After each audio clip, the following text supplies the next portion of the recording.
की पहली छुट्टी, हेलमेट में गोप्रो, हाथ में बाइक का हैंडल। बस मैं निकल पड़ा मुरैना के मितावली गांव के लिए, जहां है प्रसिद्ध 64 योगिनी मंदिर। इस सफ़र में आप भी साथी बनिए। अब जो नदी है वो हमारे लिए सिर्फ नदी नहीं है, क्योंकि इस नदी के किनारे ना बहुत सारे धार्मिक स्थान हैं। धूमेश्वर है, रतनगढ़ वाली माता का मंदिर है, सनकुआ धाम है। मैं भी आपको इसका ड्रोन फुटेज दिखाता हूँ।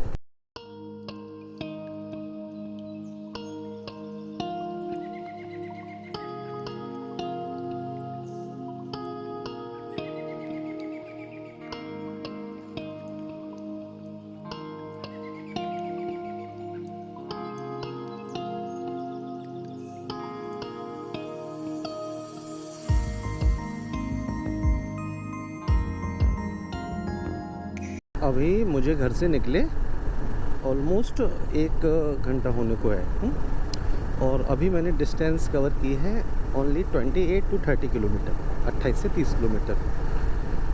जबकि 1 घंटे में मैं ग्वालियर क्रॉस कर सकता हूँ। कोई भी अगर एक एवरेज स्पीड से आएगा 70-80 तो 1 घंटे में ग्वालियर क्रॉस कर सकता है बाया हाईवे ना, अंदर सिटी की बात नहीं कर रहा हूँ। तो इतना समय पता है क्यों लगता है? क्योंकि अभी हम लोग ना मोटो ब्लॉगिंग में बहुत नए नए हैं। अगर मान लो कि मुझे वो सिंध नदी का एक ड्रोन फुटेज चाहिए तो मुझे ड्रोन निकालना पड़ेगा और फिर उसको फ्लाई करके अच्छा शॉट लेना पड़ेगा। और हम लोग ना इतने नए हैं मतलब मैं इतना नया हूँ, हम लोग तो नहीं बोल सकते, मैं इतना नया हूँ कि जैसे स्वाति दीदी हैं, स्वाति रोझा, दीप भैया हैं, दीप रंजन सचान, वो भैया लोग इतने एक्सपीरियंस्ड हो गए ना, उनको पता है कि एक शॉट कैसे आएगा डायरेक्ट फाइनल 1 टेक। जबकि मुझे तो लगता है कि ये वाला शॉट सही रहेगा, ये वाला शॉट सही रहेगा। जब फाइनल एडिटिंग करते हैं तो लगता है कि यार कमी रह गई। कुछ चीज़ें ना समय के साथ साथ इम्प्रूव होती हैं। मैं उस फेज़ में हूँ जहाँ मुझे इम्प्रूव करने की बहुत ज़रूरत है। ट्रैक्टर वाले भैया ने बिल्कुल बीच रास्ते में स्टंट दिखाया। आजा आजा दिल ने छोड़े, रात की मस्ती तोड़े। भैया ड्राइविंग सीट का आनंद ही अलग है पीछे बैठने वाले में, और ड्राइविंग जो करता है ना उसमें ज़मीन आसमान का अंतर होता है। जो ड्राइविंग हैंडल को पकड़ा हुआ है, ड्राइविंग व्हील को पकड़ा है, उससे अलग ही फीलिंग आती है। धूम मचा ले, उसके कानों में एक ट्यून बजती है। और अगर लापरवाही से गाड़ी चलाएगा तो भैया भारत में मोदी जी की कृपा से अब अस्पतालों की कमी तो है नहीं। इसीलिए तेज चलो या स्लो चलो, सेफ चलो, देख के चलाओ, आगे भी नहीं पीछे भी, दाएं भी नहीं बाएं भी, ऊपर ही नहीं नीचे भी। ये भाई ये ऊपर ही नहीं नीचे भी मैंने गाने के सुर को मिलाने के लिए बोला है। बाइक चलाते समय आपको ऊपर या नीचे नहीं देखना है, क्योंकि अगर आप गाड़ी गंदी चलाएंगे तो ऊपर आप अपने आप देख लेंगे।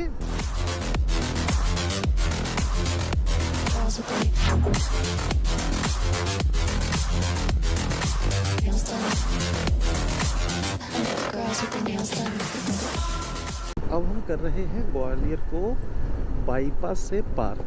अगर हम यहाँ जाएंगे तो सिटी के लिए निकल जाएंगे, और सीधे जाएंगे तो हम ग्वालियर से सिटी को बाईपास करते हुए बाहर से निकल जाएंगे। और चूँकि हमें मुरैना साइड जाना है तो हम सिटी के अंदर से आने का मतलब बनता नहीं है, तो हम जाते हैं यहाँ से। आज जब से मैंने यात्रा शुरू की है लगभग 1.5 घंटे से ज़्यादा का समय हो गया।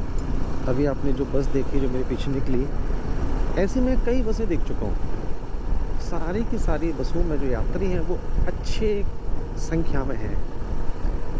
कल मैं ट्रेन में भैया को लेने गया था स्टेशन, तो मैंने वहाँ पे 2 ट्रेन जब मेरे सामने निकली मैंने देखा कि बहुत ज़्यादा भीड़ थी।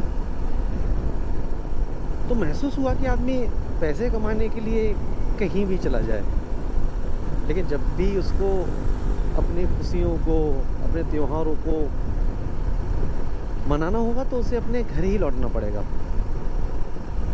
इसलिए बड़े बुजुर्ग बोलते हैं ना कि पेड़ कितना भी बड़ा क्यों ना हो जाए, उसकी जान उनकी जड़ों में होती है। जड़ जितनी मजबूत होगी पेड़ उतना मजबूत होगा। इसलिए आप कितने भी पैसे कमाएं, कहीं भी जाएं, कहीं भी रहें, जब भी मौका मिले जब भी मौका मिले छोटे छोटे मौके खोजिए अपने गांव जाने के, अपने घर जाने के, अपने लोगों के बीच रहने के, उनके साथ खुशियाँ मनाइए, उनके साथ बैठिए, उनके साथ वक्त बिताइए। अभी मैप बता रहा है कि हमें लगेगा, आप शायद देख पा रहे होंगे, 33 किलोमीटर लेफ़्ट है और 47 मिनट्स हमें लगेंगे अभी वहाँ तक पहुँचने में। और अभी हमें लग रही है बहुत तेज प्यास, क्योंकि हम निकले हैं 1.5 घंटे से, लगभग 1.5 घंटे के आसपास समय है और हमने तब से नहीं पिया है पानी। तो अब हमें चाहिए पप्पा और पानी। जो भी नियरेस्ट रेस्टोरेंट दिखेगा हम वहाँ रुकेंगे 5 मिनट के लिए, पानी पिएंगे और अपने पंप को सही करेंगे। भैया बैठे बैठे ना जो मज़ा आता है ना, वो मैं आपको शब्दों में बयां तो नहीं कर सकता, वो तो आपको बैठ के ही फील करना पड़ेगा। तो उन्हें भी राहत मिलेगी और थोड़ा सा कंठ को भी राहत मिलेगी जब वहाँ पानी पहुँचेगा। तो मिलते हैं अब पानी वाले स्टॉपेज पे। पानी पीने के लिए हमने चुना है न्यू पंजाबी ढाबा।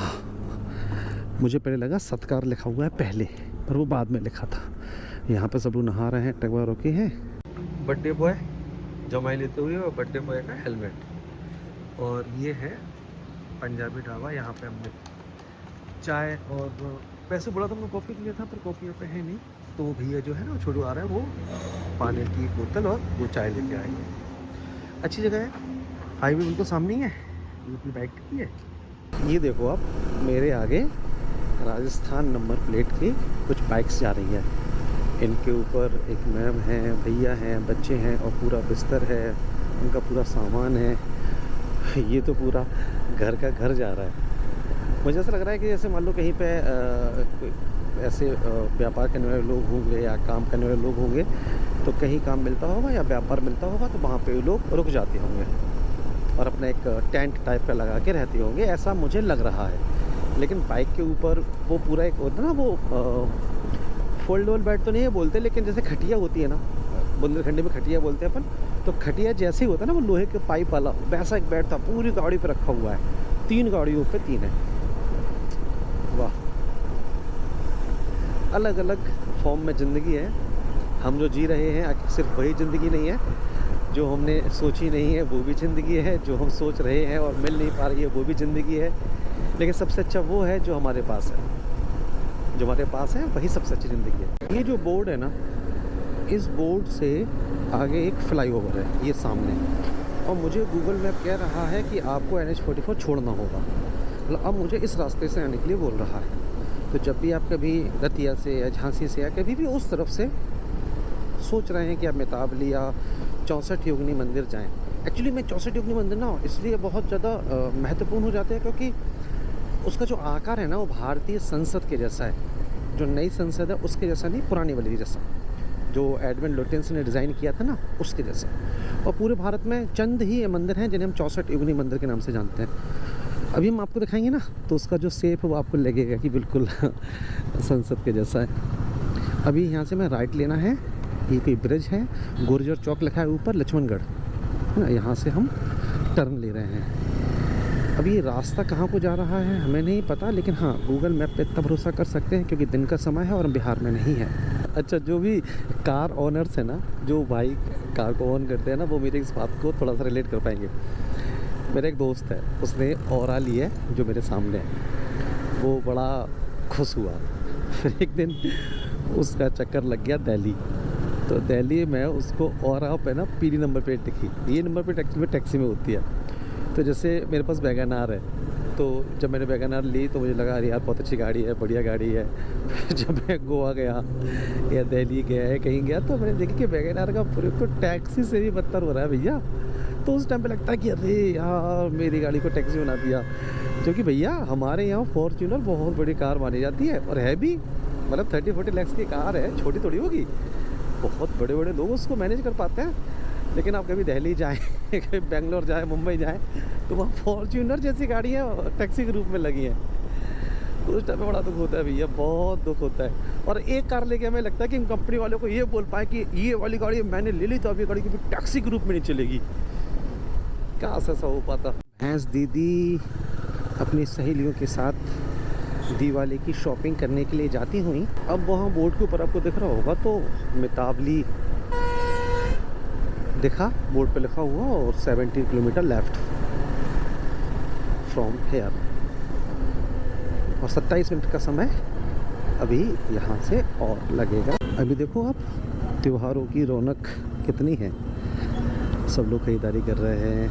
आज धनतेरस है तो पूजा के लिए सामान भी ले रहे हैं। दिवाली आती है तो व्यापारियों को, निवासियों को, सबको खुशी होती है। दिवाली पर भी ऐसा है, सारा घर साफ सुथरा, नए नए कपड़े, अच्छी अच्छी मिठाइयाँ, पूजा, बहुत अच्छा त्यौहार है। और मितावली दिखा रहा है बोर्ड के ऊपर 15 किलोमीटर। तो अब हम लेते हैं यहाँ से लेफ़्ट, और गूगल भैया कह रहे हैं कि आपको 4.8 किलोमीटर सीधे चलना है, उसके बाद में आपको टर्न लेना पड़ेगा लेफ़्ट साइड में। चलते हैं 4.8 किलोमीटर तक। जब टर्न लेंगे तो हम आपके सामने पुनः प्रस्तुत होंगे। अभी तो हर पहाड़ पर हरियाली है, हर खेत में ग्रीनरी है, सड़क के किनारे देखो तो हरियाली। अगर हम देखें ना बाइक राइडिंग के लिए सबसे अच्छा मौसम, तो सबसे अच्छा मौसम यही होता है अक्टूबर के आसपास। ना तो आपको इस समय पे बारिश मिलेगी जो आपका रास्ते में बार रुकना पड़े। आप रेनकोट पहन भी लें तब भी देखो उतनी समस्या तो होती ही है। मैंने भी बारिश में बाइक चलाई है तो मुझे भी दिक्कत होती है। सारे गियर्स पहन लो, रेनकोट्स पहन लो, तब भी दिक्कत तो होती है। और अगर आप दिसंबर के आसपास जाएं तो आपको सर्दी लगती है, विजिबिलिटी कम होती है, कोहरा ज़्यादा होता है। तो सबसे अच्छा समय जो होता है ना बाइक राइडिंग का, वो ये होता है। इस टाइम पे ना तो आपको गर्मी लगेगी और ना आपको सर्दी लगेगी, आप आराम से बाइक, और आपको ऐसी हरियाली भी देखने को मिलेगी। ये लगा है साइन बोर्ड, पर्यटन ग्राम मितावली, और हमें लेना है यहाँ से राइट, और डिस्टेंस दिखा रहा है 3 किलोमीटर, और टाइम लगने वाला है 5 मिनट के आसपास। अच्छा रोड है, हाँ पक्का रोड है, सिंगल है पर पक्का रोड है। और ग्रामीण क्षेत्र में तो ऐसे ही रोड होते हैं, अच्छी रोड है जबकि ये तो। और मुझे लग रहा है कि वो सामने जहाँ मुझे चोटी दिख रही है वहाँ पे है 64 योगिनी टेम्पल। अगर आपको यहाँ से दिख रहा होगा ना तो बिल्कुल ऐसा राउंड शेप में दिख रहा है। जब वहाँ से आ रहे थे उसका दूसरा हिस्सा दिख रहा था, अब यहाँ से दूसरा हिस्सा दिख रहा है और राउंड शेप में दिख रहा है। अब नहीं पता यहाँ से कितनी दूर बाइक जा सकती है, यहीं पे जा सकती है।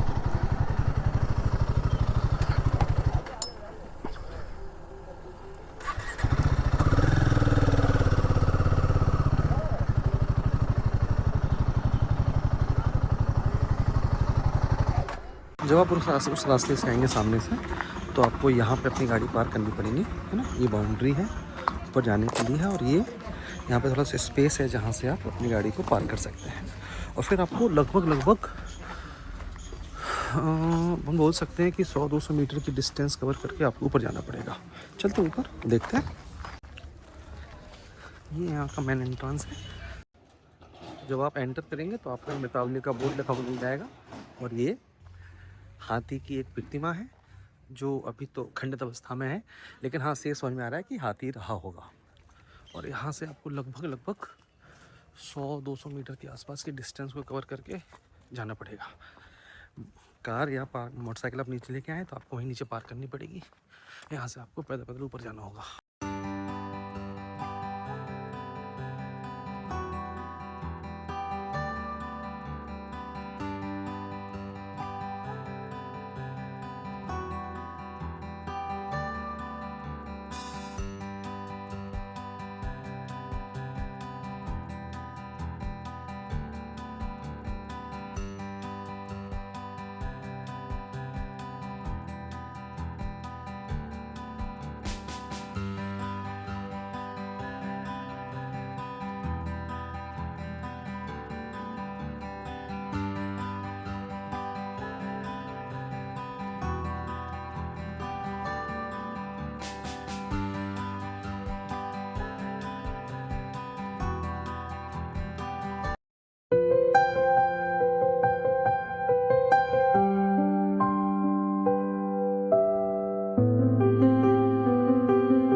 जो ड्रोन फुटेज देखे वो अपने जैसे स्थान के देखे बिल्कुल मेरे पीछे।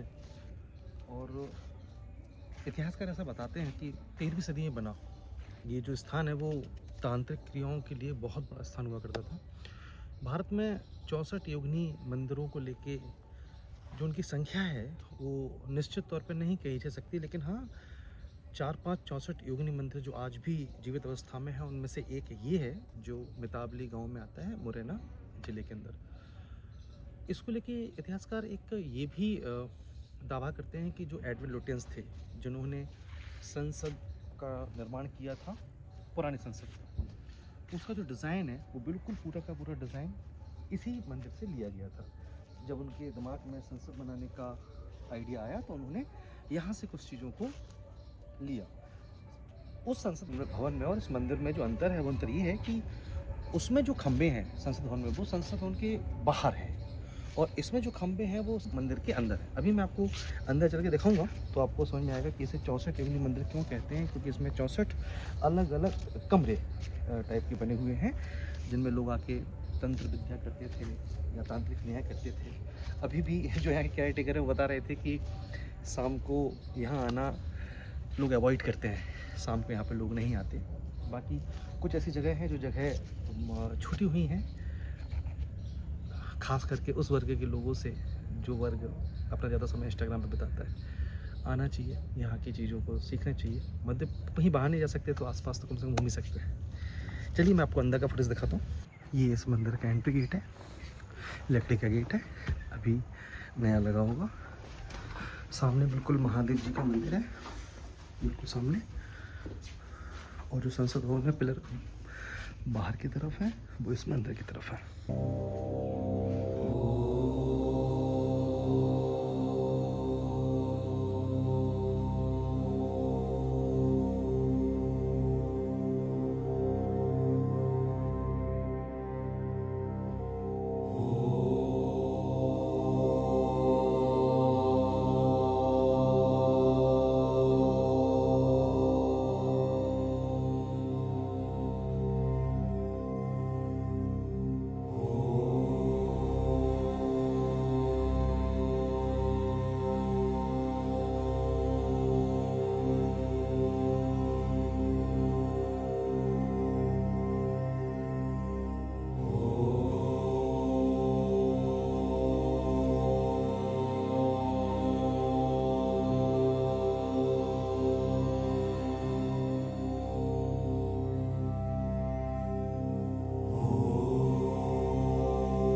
ये 7100 महादेव मंदिर जो इसके अंदर है, जो मैंने अभी आपको फुटेज दिखाया उसमें आपको भगवान शिव जी का जो शिवलिंग है उसकी आपको प्रतिमा देखने को मिली होगी। उसके बारे में जानकारी है यहाँ पे इंग्लिश में है, आप पॉज करके पढ़ सकते हैं, और इस तरफ हिंदी में लिखा हुआ है। आप स्क्रीन को पॉज करके इसके बारे में और अच्छे से पढ़ सकते हैं। 1 घंटे से ज़्यादा का समय हमने यहाँ बताया, बहुत अच्छा लगा, इतिहास के बारे में जानकारी मिली। और मेरे घर से दतिया से 150 किलोमीटर के अंदर एक और स्थान मिला जहाँ आया जा सकता है, जहाँ बैठा जा सकता है, परिवार के साथ समय बिताया जा सकता है। लेकिन हाँ, अगर आप आना चाहते हैं तो नवंबर के आसपास आएँ, उस टाइम पे ना ज़्यादा गर्मी होगी और ना ज़्यादा सर्दी होगी। अब देखो मेरे फेस से थोड़ी सी अब पसीना आने लगा है, वो इसलिए क्योंकि धूप है और ये थोड़ा सा हाइट वाला एरिया है, मतलब ये पहाड़ी पे स्थित जो मंदिर है ना वो थोड़ा हाइट पे, तो ज़्यादा धूप आ रही है मेरे फेस पे, तो आप सनस्क्रीन लगा के आए अगर आप अपने चेहरे की केयर करना चाहते हैं तो। बाकी मुझे बहुत अच्छा लगा, आपको अच्छा लगा होगा तो आप मुझे कमेंट करके बताना। और यहाँ पे शंकर जी विराजित हैं जो भोले के भक्त हैं, वो भी उनके दर्शन करने जा सकते हैं। नीचे जब आप अपनी गाड़ी पार्क करेंगे तो आपसे पार्किंग का कोई शुल्क नहीं लिया जाएगा। और जब आप यहाँ से ऊपर के लिए आएंगे तो जो एंट्री शुल्क अन्य स्थानों पर, ऐतिहासिक स्थानों पर जो लगती है 10 रुपये 20 रुपये अलग अलग जगह के हिसाब से, वो यहाँ नहीं लगती। यहाँ की एंट्री निःशुल्क है। और जब आप अंदर दर्शन करते हैं तो वहाँ भी कोई भी आपसे किसी भी तरह की पैसे की डिमांड नहीं करता। आपकी श्रद्धा है आप चढ़ाइए, आपकी श्रद्धा है आप नहीं चढ़ाइए, दर्शन करके और वापस आ जाइए आशीर्वाद लेके प्रभु जी का। यहाँ आने के लिए अच्छा रास्ता है, सड़क मार्ग से आप आसानी से आ सकते हैं। बस एक ड्रॉबैक ये है कि जब आप ऊपर आएंगे तो ऊपर पानी की कोई व्यवस्था नहीं है। तो जब आप ऊपर आएँ तो नीचे शॉप है, वहाँ से आप पानी वगैरह लेके ऊपर आ सकते हैं। और बाकी गर्मियों के टाइम में अगर हो सके तो अवॉइड कीजिए। गर्मियों के समय में भाई साहब जो गर्मी होती होगी ना, वो अलग ही लेवल पर होती होगी। अब समय यहाँ से विदा लेने का, चलते हैं और मिलते हैं बाइक पे। ये यहाँ की पार्किंग है, यहाँ पे आप बाइक या कार वगैरह गाड़ी खड़ी कर सकते हैं। और ऊपर आप देख रहे होंगे 64 योगिनी मंदिर को बिल्कुल ऊपर की तरफ। और हम यहाँ से निकल रहे हैं घर के लिए। डिस्टेंस दिखा रहा है 110 किलोमीटर और टाइम बता रहा है 2 घंटे और 3 मिनट। बीच में 1-2 जगह पानी वगैरह पीने के लिए रुकेंगे, बाकी तो जिस रास्ते से आए थे उसी रास्ते से जाना है। तो अब रास्ते में कोई नए नज़ारे दिखेंगे नहीं, तो रुकने का तो नाम ही नहीं है। दिवाली शुरू है, इसीलिए लोग पत्ते खेल रहे हैं। 64 योगिनी मंदिर के आसपास मतलब मिताबली में खाने के ऑप्शन नहीं है। तो जैसे आपके साथ अगर बच्चे हैं या आप लोगों का मन है कि आप यहाँ आएँ, थोड़ा टाइम स्पेंड करें फैमिली के साथ और खाएं पिएं, तो आपको खाना साथ में ही लाना पड़ेगा। इवन मैं तो पानी की भी सलाह दूँगा कि आपको पानी भी साथ में लाना पड़ेगा। पर नीचे एक शॉप है, वहाँ से आपको पानी तो मिल सकता है, पानी मिल जाएगा, नमकीन वगैरह ये चिप्स वगैरह मिल जाते हैं। लेकिन खाना वगैरह के लिए यहाँ कोई नाश्ते का विकल्प ही नहीं है, ना खाने का विकल्प है, कोई विकल्प नहीं, आपको खुद ही व्यवस्था करनी पड़ेगी। चलिए इस ब्लॉग की समाप्ति करते हैं। मुझे उम्मीद है कि आपको ये ब्लॉग अच्छा लगा होगा, क्योंकि मैंने काफ़ी समय के बाद में कैमरा उठाया है और कैमरे के सामने बोलने की कोशिश की है। तो इतनी झिझक तो थी, मैं ज़्यादा फ्लुएंटली नहीं बोल पाया, लेकिन मैं सुधार करने की कोशिश करूँगा। और आगे जो भी स्थान हम जाएंगे वहाँ थोड़ा सा और बेहतर आपको दिखाने का प्रयास करूँगा, एक्सप्लेन करने की कोशिश करूँगा। आज धनतेरस है, धनतेरस की शुभकामनाएं। भगवान आपको इतना धनी बनाए कि आपके यहाँ हर 2 महीने में इनकम टैक्स की रेट पड़े, आपके ऊपर इतनी दौलत बरसे। इस शुभकामनाओं के साथ इस ब्लॉग को समाप्त करते हैं। आप सबका बहुत बहुत धन्यवाद।